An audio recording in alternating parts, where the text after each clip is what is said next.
This Valentine's Day, celebrate the one you love the most with Hallmark cards at Walgreens. Valentine's Day is the best time to send your favorite person a reminder of just how much they mean to you. A Hallmark card is a super simple and beautiful way to say how grateful you are for the love you two share. Don't forget, Valentine's Day is Saturday, February 14th. Visit Walgreens today to find a Hallmark card that shows just how much you love them. Because love lives here. Every team, every topic, everywhere. This is Believe.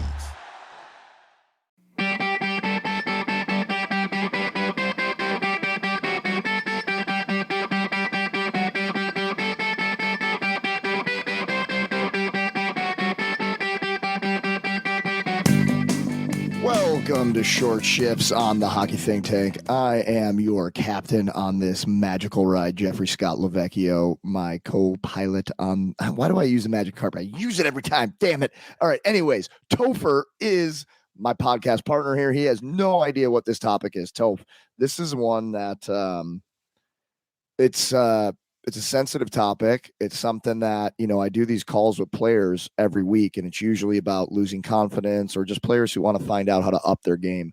And I had a call with a young player, and this is the second time I've had a call with him, and the same thing came up again. And he's getting a little bit like bullied on the team. Some kids on his team are absolute buttheads. So my question for you is, you got kids on the team that are a-holes, buttheads, teenagers, early teens, and they're acting like some teenagers do. How do you as a parent approach this with your player? And then how do you as a coach approach it? And if you were the player, how would you approach it? Man, this is such a good topic. And honestly, it's a really hard one for me to talk about because my little brothers were bullied. And so I want to talk to the kids out there right now because this is something that really hits home for me because I've sat there and held my little brother who was 15 years old in my arms, bawling, crying because of the bullying that happened within a hockey locker room. The kids on his team pissed in his gloves. Legit pissed in his gloves thinking that was funny. Now, for those that don't listen to the podcast or haven't listened to like my brothers have special needs, okay? High functioning special needs, but they have special needs. And so on his JV hockey team here in Chicago, there was that kind of bullying going on. So what I will say to the kids out there is, for me, I have a policy with my teams that if I hear about it once, you're off the team. You're gone. There's no second, like you're gone. I have zero tolerance for bullying. And you don't understand what happens to the people that you are bullying and how it affects them. Literally, guys, sat in my bedroom with my 15-year-old brother who was bullied by people on his JV hockey team thinking they were funny, bawling his eyes out, crying because of it. Okay? That's the kind of effect. And that shit, honestly, like it affects people into adulthood. Like it has a severe impact on people. So I think number one, like if I'm a coach, I'm having a zero tolerance policy for it, but I'm also educating kids on what bullying looks like. Because a lot of times I feel like kids don't think or don't realize that they're doing it. They're like trying to be funny or sarcastic because that's what happens in a hockey locker room. But like you have to understand and have empathy for the people that you're doing it to. And realize that maybe some of the things that you're saying isn't good. So I want to start there. How important is it, trying to like zoom out too, to talk about like why it's important that like teams don't do this? Like, cause I think like, I'm talking to this kid and it's my second call with him and we've been had this come up, both times. And I'm just thinking like, as a coach, like you also want to give the why and the how and things like that. Like you're saying, like how, like what does bullying look like? And also like, guys, if you do this at work, when you're older, you're fired, you're gone. Like they're going to go to HR, you're fired. Like, or if we want to win more games. Like, do you think like you guys not being friends and everybody helping everybody, like that's better? Like if you guys like each other, you're pushing each other to be better. You like making fun of another kid and going at him and things like that. is there any good that comes from that at all? And like, I think breaking it, you need, like, coaches, I think you need to break it down more on like why you don't do it and the bad things that happen, the consequences, and also the positives that happen, and the experience for everyone, players, parents, and coaches on a team, and how that changes when the dynamic is positive. And I'm not saying through anything like that, like give everyone trophies, but just like we're here together to help each other and go in the same direction. I think that needs to be talked about more. It For personally. sure. And talking about the dynamics of a locker room, particularly at the teenage years, because teenagers have, whether it's boys or girls, there's a tendency to get a little nasty with some of the bullying type stuff. And really just educating people on what it looks like, I think goes a long way, and how it can have an effect on people, as you're doing it. And man, oh God, this is such like a hot button thing that makes me emotional because I've been there, and it's not pretty. It really isn't. And so, yeah, I would encourage coaches to just define what your standards are for what a locker room should look like. Define what bullying is, and if you ever hear it, like, there's zero tolerance, man, like zero tolerance for it. Because like I said, I think kids do it to try to be funny. They don't really think or realize that they're bullying, but they are. And like some of the best times in the locker room is ribbing guys and like telling jokes and like at each other's expenses and stuff. But there can be a fine line with that between sarcasm and bullying. And so I think really laying out for the kids what that looks like and what that means is important. Yeah, because like Toph said, like it can be a fine line, and some of the most fun times when everybody's chirping each other, right? And like that's not necessarily bullying, but like you gotta kind of define like what is bullying and how does that look and what does it mean on your team, or else nobody will know. And like I said too, like I think it's so important to talk about why is it bad, what happens from it, and what does it look like. And what do we do as a team? Where do we go if we do the opposite? If everybody supports everybody, everybody's pushing everybody to get better, from the parents on down to the players, right? I think that can change the mindset around how the players talk to each other. I Yeah. think. Yeah. It's funny. You talk about the olden days. What do you do to the bullies in the olden days? You fight them. You fight them. You stand up to them. Like, I'm not gonna stand for this. Now, Yeah. I can get you in a lot of trouble today. So that's a little bit tough to sit here and recommend fighting somebody that's a bully. But that's typically when the bullies stop. Once they get smacked around a little bit, they understand that their actions have consequences. And I do miss that a little bit. I do miss that little old schoolness a little bit.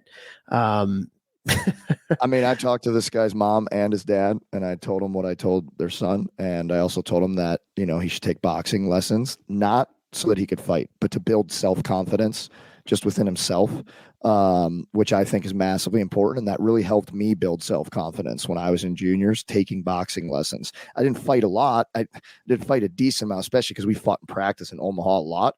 But like, it just gave me more confidence just walking around in the world too. So that was something that I told him. But I also said, if you catch that kid with his head down in practice, and it's the same kid who bullies you a lot, green light, Smoke them. Green light. And they got cages on too. Don't be afraid to cross check them in the face. Parents, you might not want to hear that. But like sooner, if you're also like, I don't know, man. Also, if your kid never stands up for themselves in sports, they're going to let people walk all over them the rest of their life too. Obviously, that's a conversation between mom, dad, and the player, and how do you handle these things. But I mean, I know what I'd be telling my kid: green light. Yeah. Yeah. I think another thing too that's important to talk about is like, hurt people. What's going on in this kid's life where he feels like Yeah. he needs to take out his shit on somebody else? Mhm. I also think it's a real big cop out for those kids to do it to the weaklings of the group. And I don't mean like weaklings as you know what I mean? Like typically, Yeah. like you're not Yeah. bullying the strongest person in the room. Typically Right. you're bullying the person who you think you can beat up because you're not tough. Right. But I think like, understanding that like, hurt people, man. And whatever that kid is doing to bully the other person, they got some stuff going on in their life. So for the adults in the room, talking to those people about like, hey, like what's behind you talking to this kid like that? What's Yeah. behind you taking out all of your aggression or taking out all of your issues on this kid? Like, what are the issues that you're trying to get out here? It's almost like Mhm. people are bullying, it's almost like a call for help, you know? Right. Right. And we have 1 minute left, but I'm not abiding by the 10 minutes today because I think this one is really important. It's really struck an emotional nerve for me. And like, I would say for the kids out there that this is happening to, be better than them. You might not be better than them right now, but work your ass off and be better than them, because that's what a lot of times bullies are afraid of. They're afraid of you. They're scared of you, and that's why they're bullying you, you know? And if you put everything you have into like competing with that person, whoever it is that's bullying you, you're going to show them at some point, and you are going to pass them at some point. And then once you do you have any idea how good that's going to feel when Oh. they're in your freaking rear view mirror and you say, hey, remember me? Yeah, I'm the one you used to bully. How's it going now, you failure? How's it going? Bang.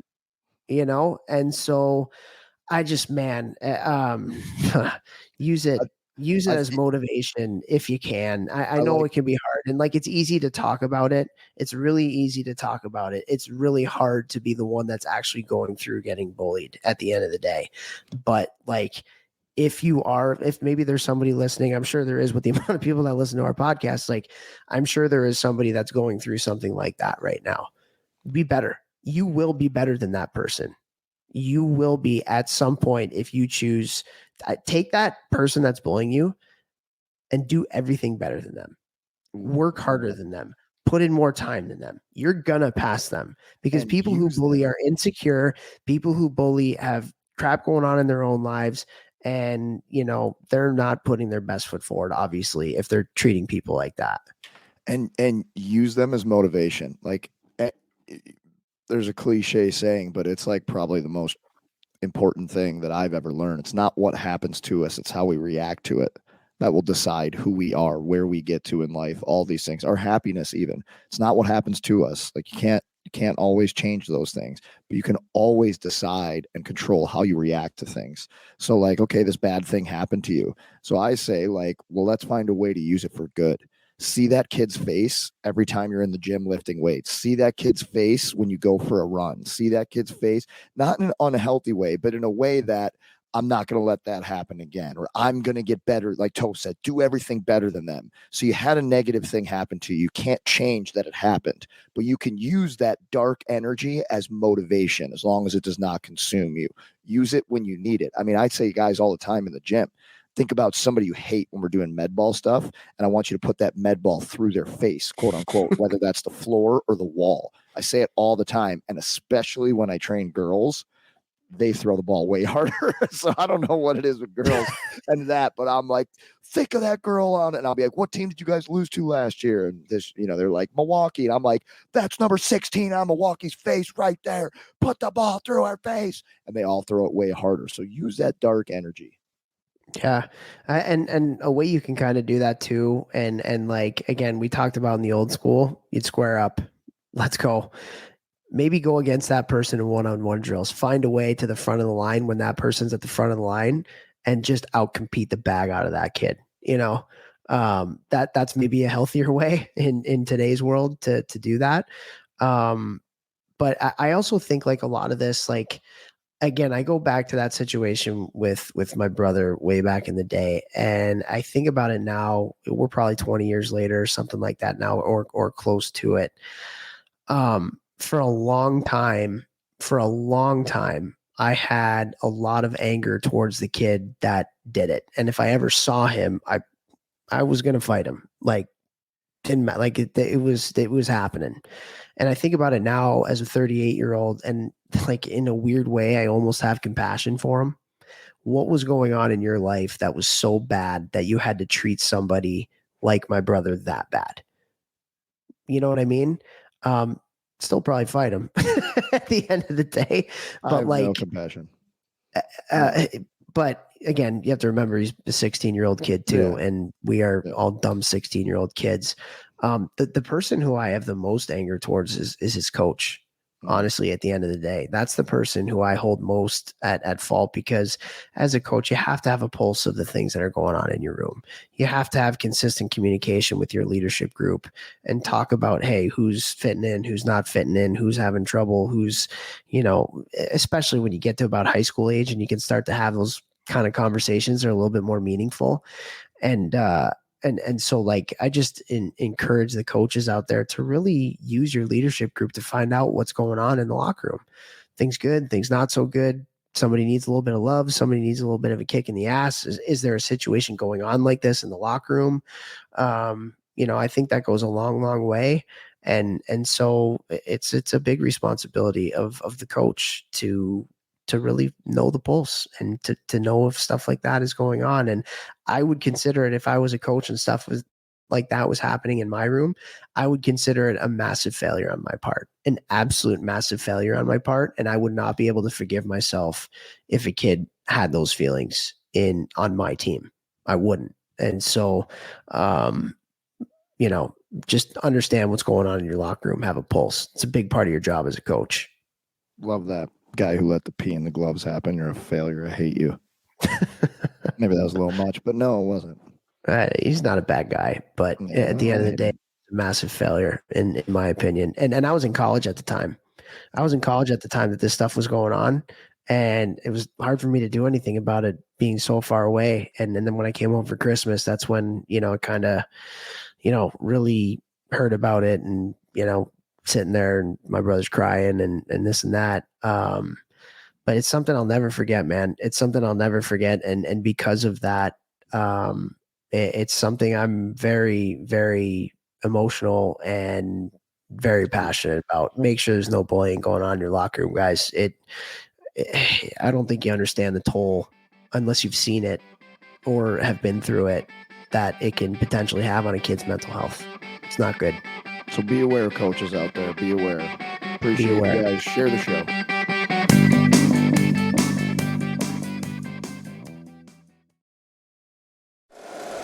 If you like the show, please take a moment to rate, review, and subscribe. It really does help the show to grow.